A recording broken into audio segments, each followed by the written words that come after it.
So guys, before we get started, don't forget we do have that amazing discount code thanks to Tier 0 Games going on right now. And all you have to do is put in ZW Games 5 to get 5% discount on your total order at tier0games.com. The links will be in the description below.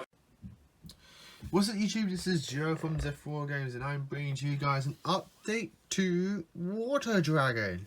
Now this is one that I haven't done in an extremely long time. This is something that's been on my mind since watching a Bastion Misawa character deck profile on the channel of Team Time Riders. So big shout out to him, because if it wasn't for that deck profile in particular, I probably wouldn't have gone back to remaking Water Dragon.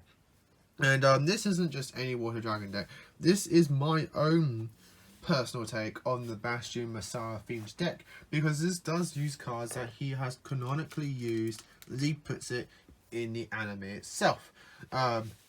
Which, strangely enough, when you really think about it, does give Water Dragon a lot of consistency, and I'll explain to it when I get to the said cards in the deck that he has canonically used. It also gives the deck additional win conditions, and it also gives the deck, as I said, additional consistency in a very unique way, which I'll explain to later on.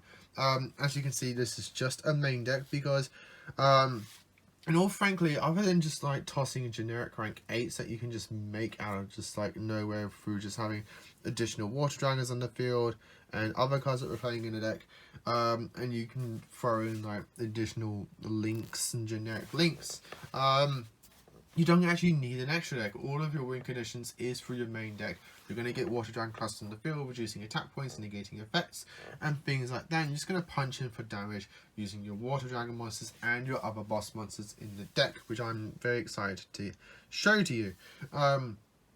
So before I get to this very unique Bastion Misawa inspired Water Dragon deck, if you enjoy it, give us a like, give us a subscribe down below, hit that notification bell so that you don't miss out on any additional content that we here provide to you on the channel. All that small little things that you do greatly is helpful and really is appreciated by us lot here on the channel. And again, we greatly do thank you as well. So with all that said and done, let's get into this very unique version of Water Dragon here on the channel. So I'm just going to go for the Water Dragon boss monsters, 2 copies of Water Dragon Cluster, and just 2 copies of Water Dragon himself. The reason we're playing 2 copies of Water Dragon, even though Cluster is overall better, is because Cluster can tag out into 2 copies of Water Dragon just to fulfill you additional damage on the field and additional boss monster plays. And then again, if you do play an extra deck, additional rank 8 plays as well. So if you don't know what Water Dragon Cluster does, as he is the most important, he cannot be a normal summon set, must be special summon with the effect of a bonding spell or trap. If this card is special summon, you can activate this effect. Effect monsters your opponent currently controls cannot activate the effects for the rest of this turn. Also change the attack to 0 until the end of this turn. Quick effect, you can tribute this card special summon to Water Dragon from the hand or deck in defensive position, ignoring the summoning conditions.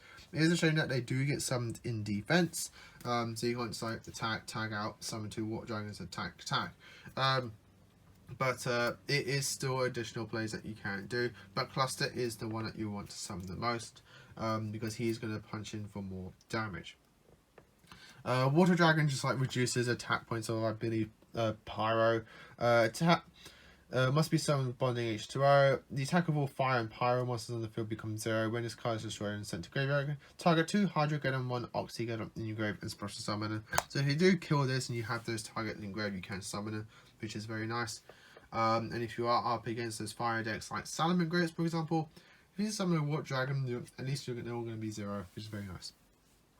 Moving on to the other monsters in the deck, let's say you like your material plays monsters, you got your 3 copies of Deuterodon. Deuterodon is your searcher of the deck, and you'll be summoned from the grave. Because you can discard this card and 1 bonding spell or trap from deck to hand. If this card is normal or special summon, you can target 1 Hydrogeddon, Oxygeddon, or Deuterodon in your grave as special summon. You can use this. You can use each effect of Deuterodon once per turn. He's a level 5 with 2k beat stick. You're probably thinking, are you really going to tribute summon this? You're not.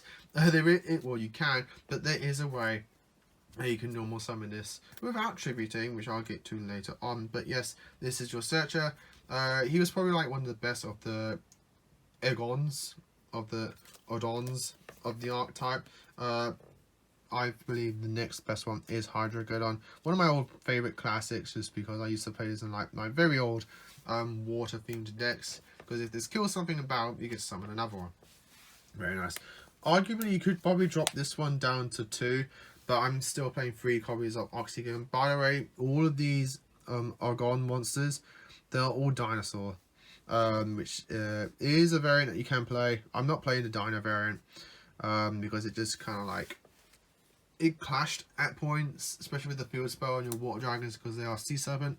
So it wasn't really something I was enjoying as much, though it is a viable option. I actually prefer this variant a lot more. It's a lot more fun. It just kind of like flows nicely together.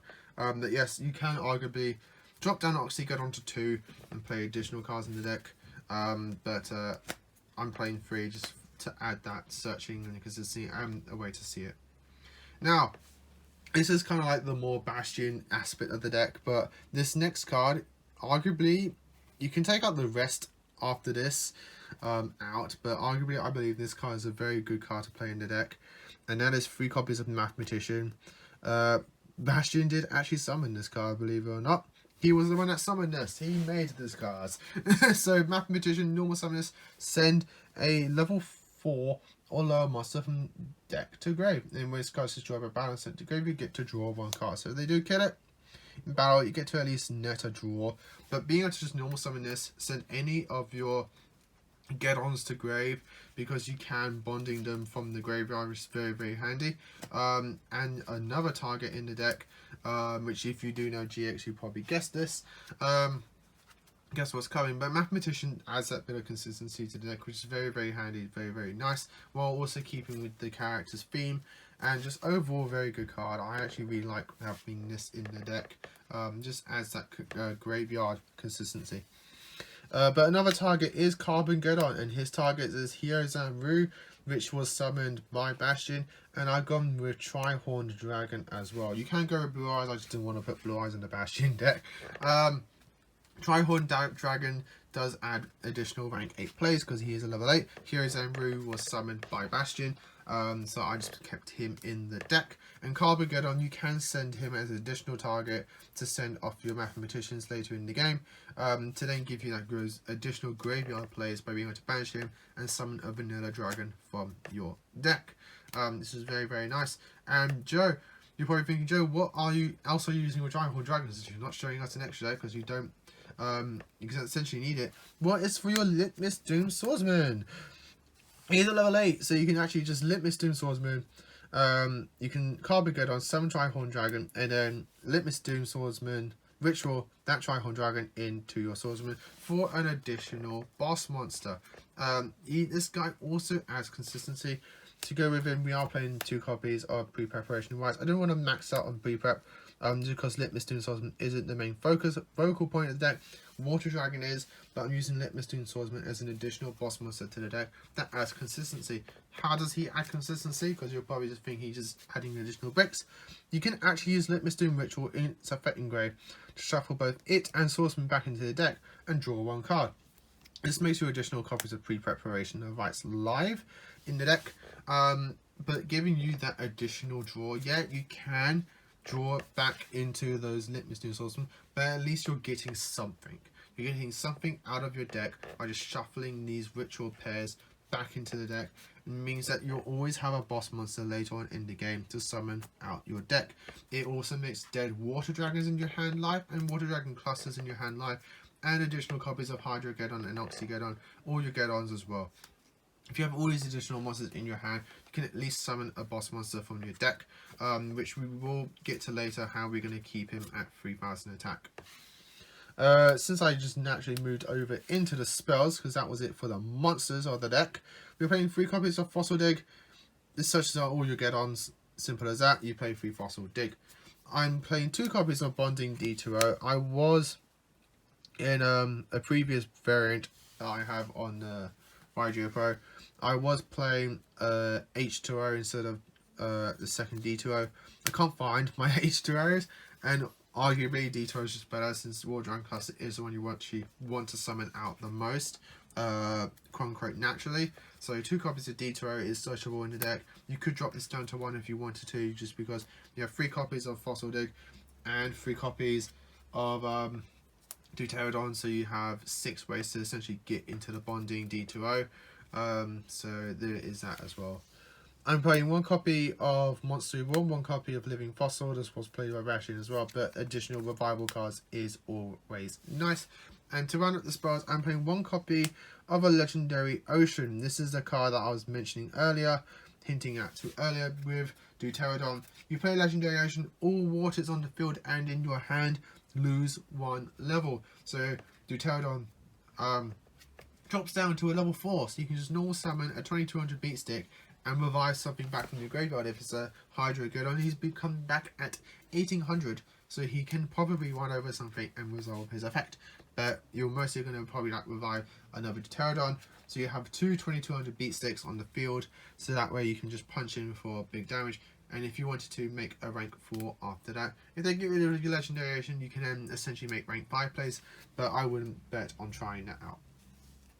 To match with the Legendary Ocean and to help Litmus Doom Swordsman keep his 3000 attack points stacked, we are playing 1 copy of Sea Stealth Attack. This is an additional copy of Disruption in the deck. You can bump this up to 2 if you so wish. Probably take out one of the D2Os for it.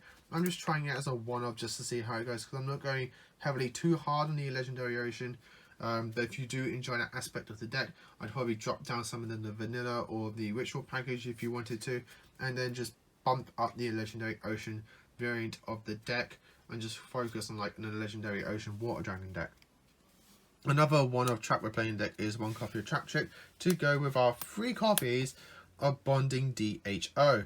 DHO is probably like one of the best ways to summon out your Water Dragon monsters, because shuffle back 1 Deuterodon, Hydrogeddon and 1 Oxygeddon from your hand and or graveyard, so the Mathematician helps me out with that, into the deck and special 1 Water Dragon cluster from your hand or graveyard. You can banish this card from the graveyard, add 1 Water Dragon or 1 Water Dragon cluster from your deck or graveyard to your hand. So being able to get that Water Dragon if you wanted to summon out your Litmus Doom Swordsman, being able to search that card if you need to and want to, gives you an additional play. But this is the best way to summon out your Water Dragon cluster, because you just need 1 copy of each of the Geddons. So Mathematician can help you get your Hydrogeddon or Oxygeddon, and then you just hopefully either naturally draw into the Deuterodon or search it out with Fossil Dig, which then Deuterodon can search out this, and you got your whole play there to summon out your big daddy boss monster. Very, very nice in my personal opinion. An additional continuous trap to play in the deck that I chose to keep Litmus Doom up to 3k is 3 copies of Crackdown. This can be any continuous trap if you want to. I just went with Crackdown just because it's a form of disruption, gives you bodies on the board, so if you wanted to go into some link plays to play them in the extra deck, you got that play for you. But being able to cracking down an opposed monster while keeping your Litmus Doom at 3k is pretty sweet in my personal opinion. And to round up the deck entirely, I'm playing 1 copy of Imperial Order. Your spells are somewhat important, but they're not too important. You can play the deck without your spells. The only main spell is your Litmus Doom, but arguably you'd summon your Litmus Doom out before you play the Imperial Order. So you have a 3k boss monster who can't be killed with spells, just because Imperial Order is going to negate all of them. It's pretty sweet. Spells are very important in the game, so being able to, I don't know where that accent came from, so spells are very important in Yu-Gi-Oh, so being able to just shut them all down and while still keeping your flow consistency, since you can summon out your boss monsters through traps. The traps are probably like going to be doing the most of the work.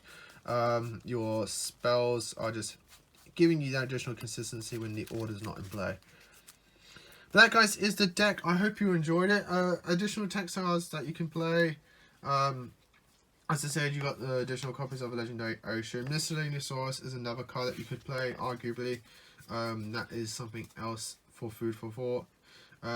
If you really want to go down the Bashing Missile route, you could play like Curse of the Forbidden Spell. That's pretty funny. Yes. And then again, I'm not showing an extra just because it's just literally generic good stuff. Like your extra is literally just like good stuff extra deck. So that is something that you guys can just toy around with yourselves and just find out which you want to summon the most, what you are summoning the most and stuff like that. So guys, hope you all enjoyed it. Again, a big shout out to Team Time Riders for the initial concept and giving me the Water Dragon back into my mind. It's very fun. This is like one of the decks that I'd pick up and play against like casual newcomers. Then just like get them into the game slowly. This would be like that fun deck for me to play. That, and I just really like the idea of Water Dragon. Kind of wish they went with Fire Dragon, that we never saw. That was just an OP. Hopefully Konami can get us that. So again, hope you guys enjoyed it. Like, comment, subscribe, ding that notification bell. Check out all of our additional content if it suits your mind. And as always guys, till next time, as always, happy dueling.